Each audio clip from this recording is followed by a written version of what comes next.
السلام علیکم۔ دیکھیے، اوپر میں نے بتایا ہے کہ محمد حنیف صاحب نے ایک بہت فریب دیا ہے لوگوں کو کہ بھائی جو قرآن میں آیا مان لو، اور ان کا کہنا یہ ہے کہ قرآن میں یہ آیا ہے کہ سجدہ یوسف علیہ السلام کو ہوا تھا، یہ اللہ کا حکم تھا، اللہ کی مشیت تھی، اور یہ اللہ اس سے خوش ہو گیا۔ تو ہم کب سے ان کو کہہ رہے ہیں بھائی کہاں ہے حکم؟ قرآن میں تو کہیں حکم نہیں ہے کہ یوسف علیہ السلام کو سجدہ کرو، مشیت بھی نہیں ہے اس انداز سے، اور رضا آپ کو کیسے معلوم ہو کہ اللہ اس سے راضی ہو گیا؟ ہاں، البتہ آپ کی رضا اس میں ضرور ہے، آپ خوش ہوتے ہیں جو یوسف علیہ السلام کو سجدہ مانے، اور حکم بھی آپ کا ہی ہے۔ جو آپ کا حکم نہ مانے آپ اس کو جماعت سے نکالتے ہیں یا باغی اور انتشاری کہتے ہیں۔ تو اس طرح لوگ ڈرے ہوئے ہیں، ڈنڈے کے زور سے آپ نے یہ منوایا، نظم کے ڈنڈے سے۔ تو کتنا بڑا دھوکہ انہوں نے دیا ہے۔ اب میں آپ بھائیوں کے سامنے وہ ساری آیتیں لا رہا ہوں کہ یہ ہے قرآنی عقیدہ، اور جو قرآن میں آ گیا وہ مان لو۔ دیکھیے، سب سے پہلے بڑی جو کڑاکے کی آیت ہے وہ ہے سورہ آل عمران کی 80 نمبر آیت، اور بڑی زبردست انداز سے ایک اصولی بات اللہ تعالیٰ نے کہی ہے۔ یہود و نصارہ کو گویا یہ بتایا گیا، کیونکہ یہود و نصارہ اپنے انبیاء پر الزام لگاتے تھے۔ جب ان کے عقیدے خراب ہوئے تو انہوں نے کہا ہمارے انبیاء بھی ایسی تھے، وہ بھی اسی طرح کیا کرتے تھے۔ تو اللہ تعالیٰ نے بہت ہی زبردست انداز سے بڑی شان سے یہ آیت اتاری ہے۔ اس آیت کا ترجمہ میں پڑھ رہا ہوں کہ کسی آدمی کو شایع نہیں کہ اللہ تو اسے کتاب اور حکومت اور نبوت عطا فرمائے، اور وہ لوگوں سے کہے کہ اللہ کو چھوڑ کر میرے بندے ہو جاؤ۔ یعنی ایک عام آدمی کو بھی نہیں کہنا چاہیے، لوگوں کو اپنی بندگی نہیں کروانی چاہیے، اپنے سجدے نہیں کروانی چاہیے، اپنے رکوع نہیں کروانے چاہیے، اور کوئی ایسا بندہ یہ کہے گا جس کو اللہ تعالیٰ کتاب اس کے اوپر نازل کرے، اس کو نبی بنائے، اور اس کو حکمت اور دانائی عطا فرمائے، تو پھر وہ لوگوں کو اپنا وہ مرید بنانا شروع کر دے گا۔ بلکہ اس کو تو کہنا سزاوار ہے کہ تم علماء ربانی بن جاؤ، یعنی اللہ والے بنو، وہ تو یہ کہے گا۔ اور جس طرح اس کتاب کا تقاضا ہے جو تم پڑھتے ہو، اور اس کو یہ بھی نہیں کہنا چاہیے، یعنی نبی یہ نہیں کہتے ہیں کہ تم فرشتوں کو اور پیغمبروں کو اللہ بنا لو یا الہ بنا لو۔ ظاہری بات ہے، جس کو سجدے کرو گے وہی تمہارا الہ ہے، وہی تمہارا معبود ہے، جس کی بات مانو گے اللہ کے مقابلے میں۔ پھر دیکھیے، بڑی زبردست انداز میں مالک نے آگے یہ حصہ بیان کیا کہ بھلا جب تم مسلمان ہو چکے تو اس سے زیبا ہے کہ تمہیں کافر ہونے کو کہے۔ یعنی اگر وہ اپنے سجدے کروائے گا، اپنے رکوع کروائے گا یا اس طرح کی باتیں کہے گا تو پھر تو وہ کافر بنا رہا ہے گویا۔ اس سے پہلے تو وہ نہیں کرتے تھے، اب اس کے کہنے سے وہ کرنا شروع ہو گئے ہیں، تو پھر تو کافر بنا دیا۔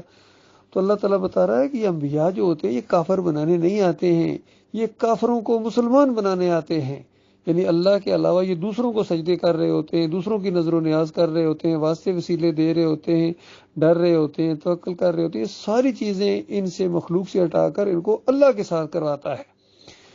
اب دیکھیے، سورہ مریم کی آیت بھی بالکل اس حوالے سے بالکل نص ہے۔ سارے انبیاء کا وہاں ذکر کیا اللہ تعالیٰ نے، چند کے نام لیے اور سارے انبیاء کے بارے میں کہا کہ جب ان انبیاء کے سامنے ہماری آیتیں پڑھی جاتی تھی تو سجدے میں گر پڑتی اور روتے ہوئے سجدے میں گر پڑتے تھے۔ سورہ مریم 58 نمبر آیت۔ بتائیے، اس میں تو یعقوب علیہ السلام کا نام بھی ہے، اور پھر بتایا کہ ان کے اولاد میں جو نبی یعنی یوسف علیہ السلام، ان کا بھی گویا پن پوائنٹ نام آ گیا۔ تو یہ سارے انبیاء تو اللہ کو سجدہ کرتے تھے، اور یہ جو یوسف علیہ السلام کو اقتدار ملنا، ان کو نبوت ملنا، وہ ساری باتیں پوری ہونا، یہ اللہ کی بہت بڑی نشانی تھی۔ یہ بالکل اسی طرح کا انداز ہے جس طرح مکہ جب فتح ہوا تو نبی علیہ السلام داخل ہوئے مکہ میں، بالکل اونٹنی کے اوپر جھکے جا رہے ہیں گویا سجدے والے انداز میں، کہ اور ساتھ وہ الفاظ بول رہے ہیں جو آج صفحہ مروہ کے اوپر دعائیں مانگی جاتی ہیں کہ اللہ تعالیٰ نے اپنا وعدہ سچا کر دکھایا، اور اکیلے اس نے دشمنوں کو مار بگایا۔ اور وعدہ اس وقت کیا تھا اللہ تعالیٰ نے جب جس کو اگر بتایا جائے کہ ایک وقت آئے گا کہ تم مکہ کو فتح کرو گے تو وہ حیران ہو جاتا تھا کہ مکہ میں رہنے نہیں دیا جا رہا ہے، یہاں سے نکالا جا رہا ہے، اور یہ بتا رہے ہیں کہ فتح کر کے دوبارہ واپس آؤ گے یہاں فاتح کی حیثیت سے۔ تو بہرحال اللہ تعالیٰ نے بتایا، مومنوں نے اعتماد کیا، نبی نے اعتماد کیا اس کے اوپر۔ تو پھر ظاہری بات ہے، جب اللہ تعالیٰ نے اپنا وعدہ سچا کر دکھایا تو وہ نبی علیہ السلام سجدہ کرتے تھے۔ پھر دیکھیے سورہ الف لام میم سجدہ جو ہے، اس کی 15 نمبر آیت میں بھی مومنوں کی ایک بات بیان کی گئی ہے کہ جب ان کے سامنے ہماری آیتیں آتی ہیں اور میری آیتوں پر، تو وہی لوگ ایمان لاتے ہیں جب ان سے نصیحت کی جاتی ہے تو سجدے میں گر پڑتے ہیں اور اپنے پروردگار کی تعریف کے ساتھ تسبیح کرتے ہیں اور غرور نہیں کرتے۔ یاد رکھنا، یہ اللہ کو سجدہ نہ کرنا یہ بہت بڑا تکبر ہے، غرور ہے، اور کسی اور کو کرنا یا کسی اور کو ثابت کرنا یہ تو پھر عظیم تکبر ہے۔ یہ بالکل اسی طرح کی بات ہے جس طرح اللہ کو نہ پکارنا بہت بڑا گناہ ہے، اور یعنی تکبر ہے، اور اللہ سخت ناراض ہوتا ہے اس بندے سے جو اللہ تعالیٰ سے نہیں مانگتا ہے، نہیں پکارتا ہے۔ تو اس سے اگلا درجہ چلا جاتا ہے جب وہ اللہ کے علاوہ کسی اور کو پکارتا ہے، تو اس کو پھر ظلم عظیم کہا گیا کہ اب تو یہ بہت بڑا ظلم کر رہا ہے۔ یعنی اللہ کو نہ پکارنا ہی بہت بڑا جرم تھا، تو اب کسی اور کو پکارنا تو اس سے بھی بڑا جرم ہو گیا۔ پھر حامیم سجدہ کی 37 نمبر آیت کے اندر اللہ تعالیٰ نے بیان کیا کہ جو رات اور دن کی گردش ہے، یہ چاند اور سورج، یہ اللہ کی نشانیوں میں سے ہے، یہ اللہ نہیں ہے، یہ اللہ کی نشانیوں میں سے ہے۔ تم لوگ نہ تو سورج کو سجدہ کرو اور نہ چاند کو، بلکہ اس اللہ کو سجدہ کرو جس نے ان کو پیدا کیا ہے۔ اگر تم اسی کی عبادت کرنے والے ہو، یا اسی کی عبادت اگر تمہیں منظور ہے، تو پھر تم ان کو نہیں بلکہ ان کے خالق کو سجدہ کرو۔ بالکل اسی وزن کے اوپر ہے میرے بھائیوں کہ دیکھو، اولیاء اللہ اور انبیاء کو سجدے نہ کرو، بلکہ اس کو سجدہ کرو جس نے اولیاء اللہ کو پیدا کیا ہے، انبیاء کو پیدا کیا ہے، وہ سجدے کا حقدار ہے۔ تو اسی وجہ سے یعقوب علیہ السلام کے پورے خاندان نے اور اللہ کو سجدہ کیا، اللہ کے سامنے سجدہ ریز ہو گئے ان مہربانی اور برکتوں کی وجہ سے۔ اور جو موحد عالم دین گزرے ہیں انہوں نے اسی طریقے سے اس چیز کو بیان کیا۔ امام بخاری نے بھی اسی طریقے سے تعبیر کو لیا ہے، 6 نمبر آیت کو تعبیر لیا ہے، اور پھر اسی کی تشریح کر رہے ہیں، اسی کی گویا تائید کر رہے ہیں 100 نمبر آیت کے اگلے حصے سے اور اس سے اگلی آیت کے اندر۔ اور سجدے کا انہوں نے ذکر ہی نہیں کیا کیونکہ وہ بہت سمجھدار تھے، بہت فقیر تھے۔ یقین کیجئے امام بخاری رحمۃ اللہ علیہ، ان کو یہ بات جس طرح ام المومنین بیان کرتی ہیں کہ ہم نے نبی علیہ السلام کی قبر کو اس طرح ہم کھلا نہیں چھوڑا ہے، کہیں لوگ پوجا نہ کرنا شروع کر دیں، اس لیے حجرے میں رکھی گئی ہے۔ تو اسی طرح ابو بکر صدیق نے خطبہ دیا، نبی علیہ السلام کی میت ابھی دفن بھی نہیں ہوئی تھی، اور کہا کہ جو وفات نہیں مانتا ہے وہ معبود مانتا ہے۔ اس طرح وہ پہچان گئے ان چیزوں کو۔ تو امام بخاری رحمۃ اللہ علیہ نے اس سجدے کا ذکر ہی نہیں کیا۔ اگر وہ سجدے کا ذکر کر دیتے تو ظاہری بات ہے پھر ان لوگوں کو موقع مل جاتا کہ دیکھو یہ خوابوں کی تعبیر ہے، تو یہ سجدہ بھی اس تعبیر کا حصہ ہے۔ تو اس اللہ کے بندے نے ذکر ہی نہیں کیا اس کا، سجدے کا، اس سے آگے سے چیز شروع کی۔ تو خوابوں کی تعبیر کا باب باندھا اور سجدے کا ذکر نہیں کیا۔ اور محمد حنیف اور یہ سارے لوگ پہلے یوسف علیہ السلام کو سجدہ کرواتے ہیں زبردستی، اللہ کے سجدے کا رخ ادھر پھیرتے ہیں اور پھر کہتے ہیں یہ ہے خواب کی تعبیر۔ اور اللہ جانتا ہے جس انداز سے وہاں اسلام آباد میں محمد حنیف صاحب نے جب یہ اس طرح انگلی نیچے کر کے زور دے کہ دیکھو یوسف علیہ السلام نے کہا ابا جان یہ ہے، یہ میرے خواب کی تعبیر ہے، تو میں نے کہا حنیف صاحب یہ آپ کے اس انداز سے ایک سوال میرے ذہن میں آیا کہ کیا آپ یہ کہنا چاہ رہے ہیں کہ یوسف علیہ السلام نے کہا کہ ابا جان جو تعبیر آپ نے بتائی تھی وہ تو صحیح نہیں ہے، وہ غلط ہو گئی، تعبیر یہ ہے جو میں بتا رہا ہوں؟ تو یقین کریں محمد حنیف صاحب نے کہا کہ مفہوم کے لحاظ سے آپ یہ بات کہہ سکتے ہیں۔ اس وقت میرے رونگٹے کھڑے ہو گئے کہ یہ بندہ اپنے باطل موقف کو ثابت کرنے کے لیے کس حد تک جا سکتا ہے کہ 2 پیغمبروں کو آمنے سامنے کھڑا کر دیا اس نے، اور باپ کو جھوٹا اور بیٹے کو سچا ثابت کر دیا اس نے، اور کہتا ہے مفہوم تو نچوڑ ہوتا ہے، مفہوم کے لحاظ سے اگر کوئی بات کہیں گے تو وہی تو اصل چیز ہوتی ہے۔ جس طرح پورے قرآن و حدیث کا ایک فہم ہوتا ہے، اسی لیے تربیتی پروگراموں میں فہم القرآن کی تقریریں کیوں کرائی جاتی تھیں، اس کی سپورٹ میں پھر حدیث لائی جاتی تھی تاکہ کوئی عقیدہ ہے، کوئی موقف ہے، اس کو قرآن کی ہر آیت سے ثابت کیا جائے، ہر اینگل سے اس کو ثابت کیا جائے، اسی لیے اس کو فہم کہتے ہیں۔ تو فہم پورے قرآن کا یہ ہے کہ انبیاء اللہ کو سجدے کیا کرتے تھے، لوگوں کو بھی یہی کہتے تھے، اور اللہ کے علاوہ وہ کسی کے سامنے نہیں جھکتے تھے، اور بہت بڑا شرک اس کو سمجھتے تھے، اور بہت بڑی نشانی ہے یہ اللہ کے علاوہ کسی اور کے سامنے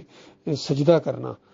تو جھک جانا اس کو، یہ عزت دار سر صرف ایک اللہ کے سامنے جھکنے کے لیے بنا ہے۔ اللہ کے بندو، یہ تو ہم دعوت اللہ کی تقریروں میں کہا کرتے تھے،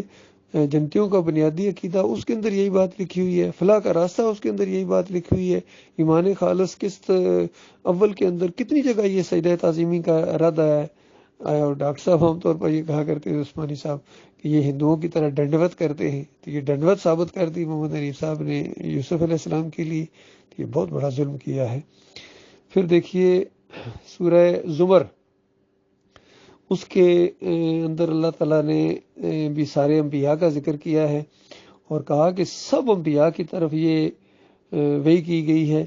اور آپ کو بھی بتایا جا رہا ہے، آخری ہیں آپ، اور وہی یہ ہے کہ اگر تو نے بھی شرک کیا تو تمہارے سارے اعمال برباد ہو جائیں گے۔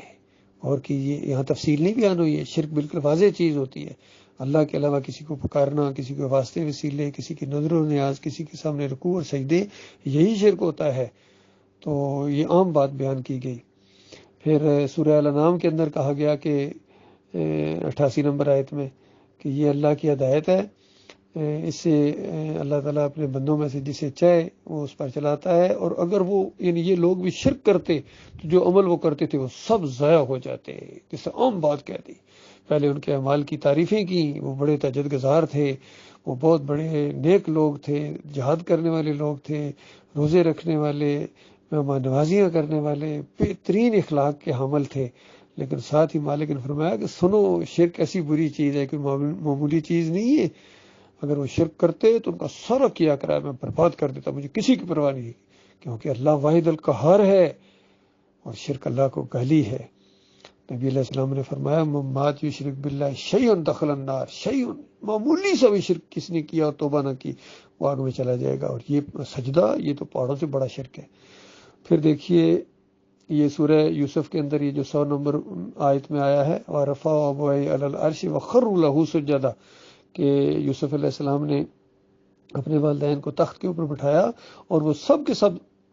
سجدے میں گر گئے۔ کس کے سب نے سجدے میں گر گئے؟ کس کو سجدہ کیا جاتا ہے؟ اللہ کو سجدہ کیا جاتا ہے، کسی اور کو سجدہ نہیں کیا جاتا ہے۔ اسی لیے موحد عالم دین ڈاکٹر مسعود الدین عثمانی رحمۃ اللہ علیہ نے زور دے کے 2 مرتبہ کہا کہ لاہو کی ضمیر اللہ کے لیے ہے، اللہ کے لیے ہے، اور جن کا ایمان خراب ہوتا ہے وہ اس طرح تفسیر کرتے ہیں کہ یوسف علیہ السلام کو سجدہ ہوا، اور پھر وجہ بتائی کہ وجہ یہ ہے کہ بعد میں پجوانا چاہتے ہیں، اصل میں اپنے مرید بنانا چاہتے ہیں، عقیدت اسی طرح عقیدت ان کی تاکہ ہو جائے جس طرح اللہ کی ہے یا انبیاء کی ہے۔ تو یہ بہت بڑی بات ہوئی ہے اللہ کے بندوں، یہ محمد حنیف صاحب کے اندر